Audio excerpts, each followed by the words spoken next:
थे। विपक्ष चर्चा करने से इनकार कर रही थी, पर हम ये उम्मीद करेंगे कि वो सहयोग करे और प्रधानमंत्री जी ने और भारत की सरकार ने जो स्टेप्स लिए हैं, जो मेजर्स लिए हैं, जिस तरह युवाओं की और छात्र छात्रियों की आवाज सुनी गई, I think it's a welcome move. आगे चर्चा बढ़े और एक कंस्ट्रक्टिव डिबेट हो, डिस्कशन हो, यही चाहूंगी एक पार्लियामेंटेरियन होने के नाते। अभी तो फिलहाल जो छात्र नौजवानों के साथ कई जगह पर सरकार केस करा रही है, मुकदमे लिखा रही है। सरकार को चेतना को चुनौती नहीं देनी चाहिए और सरकार के लिए चेतना ही चुनौती बन गई। और अभी तो बात हम सब पॉलिटिकल पार्टी के लीडर बैठ के बात करेंगे क्या तय करना है। डिबेट तो सही है, हम लोग करना चाहते हैं, हर बिल पर ही डिबेट करना चाहते हैं, लेकिन आपने देखा है कि किस तरह से सत्ता पक्ष लगातार डिबेट भी कई बार नहीं कराना चाहती है या करा भी लेती है तो वही करती है जो वो चाहते हैं। तो उसमें हमें देखना है कि उन्होंने क्या क्या प्रावधान रखा है और उस प्रावधान से भविष्य में किसी तरह की गड़बड़ी होगी या नहीं होगी, ये भी हम लोग देखना चाहेंगे। क्योंकि पहले भी बहुत तरह के आश्वासन मिले थे कि पेपर लीक नहीं होगा, ये पहली बार तो है नहीं, कई बार हुआ है और उसके बाद भी इस तरह से रिपीटेडली हो रहा था। तो छात्रों का आंदोलन आपको देखते हुए हम लोग चाहते हैं कि भविष्य में इस तरह से छात्रों को परेशान ना होना पड़े। देश की छवि भी धूमिल हुई है पूरे विश्व में और जिस तरह से दमनकारी रवैया अपनाया गया था, इसके पहले भी दिल्ली ने देखा है कि किस तरह से 3 काले कृषि कानून को लेकर कितना धरना प्रदर्शन, 700 किसानों की जान गई थी। तब जाकर केंद्र सरकार ये मानने को तैयार हुई थी कि नहीं, ये बिल गलत है, या फिर हठधर्मिता की हद करते हुए फिर उन्होंने स्वीकार किया। इस बार भी वही हुआ।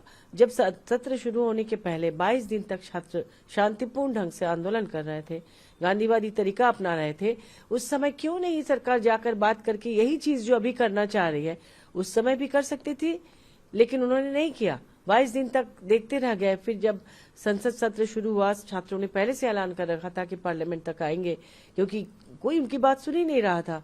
और जब आए तो उन पर लाठियां चलाई गई, आंसू गैस के गोले छोड़े गए। और अब फाइनली जब उनके आंदोलन के सामने या संपूर्ण या विपक्ष की तरफ से भी जो पार्टियों ने उन्हें समर्थन दिया, उसमें भी दबाव में आकर, क्योंकि पार्लियामेंट चल नहीं रहा था, संसद से सड़क तक आंदोलन हो रहा था, छवि खराब हो रही थी, छात्रों को जब घायल करके उनको हॉस्पिटल में ले जाया गया, उससे भी काफी आक्रोश पैदा हो रहा था। अच्छा, ये सिर्फ दिल्ली तक सीमित नहीं था, फिर ये और भी राज्यों में फैल रहा था। बिहार में भी आपने देखा किस तरह से हुआ, वहां भी दमनकारी रवैया अपनाया गया। तो फाइनली सरकार जब राजी हुई है कि हाँ बिल बनाएंगे, उस बिल में गड़बड़ी नहीं होनी चाहिए।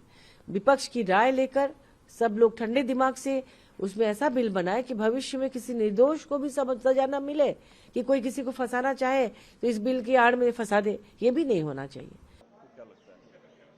बहुत ही महत्वपूर्ण और गंभीर मुद्दा है देश के सामने कि एक शांतिपूर्ण आंदोलन जिसमें निहत्थे युवा शांतिपूर्ण तरीके से आंदोलन कर रहे थे, उन पर पेलेट गन इस्तेमाल किया गया और रिपोर्ट आई है कि कनॉट प्लेस में 7 राउंड पेलेट गन के फायर हुए हैं और एक ऐसे युवा हैं जिनकी आंख में बहुत बड़ी चोट आई है और जो एक आंख में से वो ब्लाइंडेड हो गए हैं, उनका विजन लॉस हो गया है।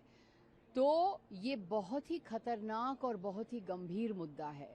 क्या हम ये कह रहे हैं कि जब भी शांतिपूर्ण आंदोलन होगा, क्योंकि शांतिपूर्ण आंदोलन करना हमारा संवैधानिक अधिकार है, हर किसी नागरिक को अधिकार है कि सड़क पे उतर के अपनी आवाज़ उठाए, तो अगर शांतिपूर्ण आंदोलन पर लीथल या सेमी लीथल गन्स इस्तेमाल किए जाएंगे तो इसका क्या मतलब है? ये सीधा लोकतंत्र पे आक्रमण है।